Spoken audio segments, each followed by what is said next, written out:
La corrupción es uno de los principales problemas de México. Basta como ejemplo el indicador que utiliza Transparencia Internacional, el índice de percepción de la corrupción que año con año realiza desde el año 2002.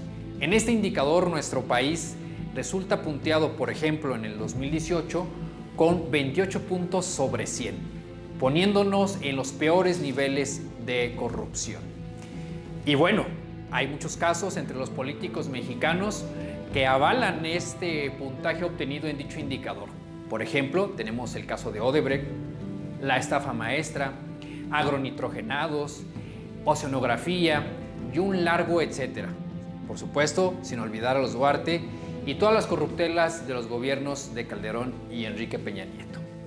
Por eso es que resultó muy importante y muy atractivo para la mayoría de la población mexicana seguir la propuesta del combate a la corrupción que Andrés Manuel utilizó en la campaña del 2018, su tercera campaña política, en el que sin lugar a dudas el combate a la corrupción le dio el triunfo electoral y lo llevó hasta Palacio Nacional. Ahora, ya gobernando a 2 años de ese 1 de diciembre del 2018, en la narrativa del presidente continúa estando presente el combate a la corrupción.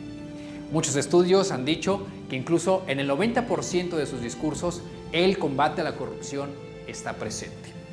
Sin embargo, la realidad es que la corrupción no se combate con narrativas, con discursos ni con señalamientos mañaneros. Para que la corrupción desaparezca de nuestro país y de cualquier otro entorno político, de cualquier otra economía, de cualquier otra nación, es necesario eliminar los incentivos que hacen que ocurra la corrupción. Por ejemplo, los recursos en manos del Estado, la burocracia y, lo más importante, se requiere eliminar la impunidad. Los políticos que se llenan los bolsillos año con año, administración tras administración, sin importar el color del partido al que representan, lo hacen porque pueden. Es decir, saben que si son descubiertos tienen una red de complicidad que no permitirá que les pase algo. Y si son llevados a procedimiento, saben que esos procedimientos los van a librar y que no van a pisar la cárcel. Para combatir la corrupción se requiere un Estado de Derecho. Se requiere que las instituciones de procuración de justicia e impartición de justicia funcionen. Sin embargo, en esta administración, quien llegó a Palacio Nacional a través del discurso del combate a la corrupción no ha hecho nada para combatir la impunidad.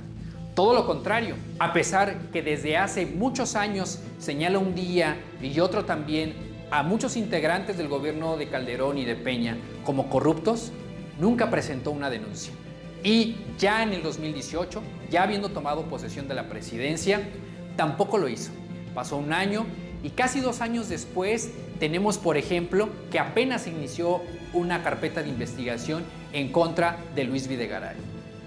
Al ex canciller Andrés Manuel lo señaló varias veces en años anteriores por corrupción, al igual que todo el gobierno de Peña. Sin embargo, se esperó casi 2 años para que se iniciara una carpeta de investigación y para que se intentara, fallando, solicitar una orden de aprehensión. Y bueno, aunque esa solicitud de orden de aprehensión tenía 100 páginas, fue rechazada por el juez porque evidentemente no cumplía los requisitos que la ley manda. Porque bueno, se sancionan delitos a partir de seguir el procedimiento que la ley marca. Eso es Estado de Derecho y es a lo que debería aspirar cualquier país que pretende combatir la corrupción, a cualquier país que pretende ser civilizado y vivir de forma desarrollada.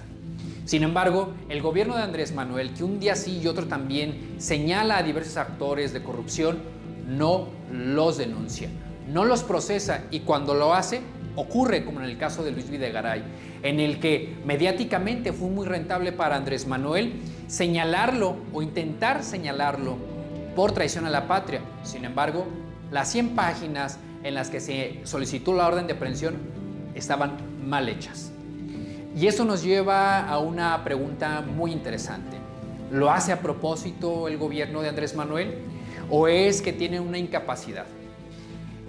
Desde el primer momento en que llegó a Palacio Nacional, se agenció de las diversas instituciones de este país, de la Secretaría de la Función Pública, de la Fiscalía General de la República puso a su fiscal.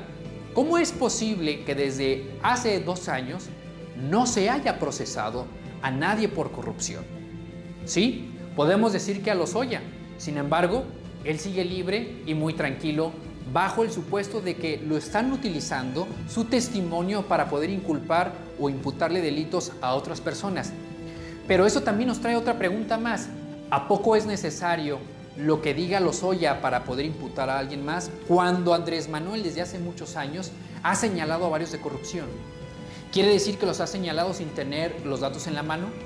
¿Quiere decir que no tiene los suficientes datos a pesar que desde hace 2 años tomó las riendas de la administración pública y tiene acceso a toda la información de los sexenios anteriores?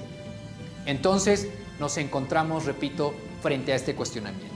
El gobierno de Andrés Manuel o no tiene la capacidad para imputarle delitos a todos los corruptos que ha señalado, no tiene las pruebas y los señaló falsamente, o únicamente están buscando hacer que parezca que persiguen la corrupción. ¿Tenemos ineptitud en este gobierno o tenemos simulación?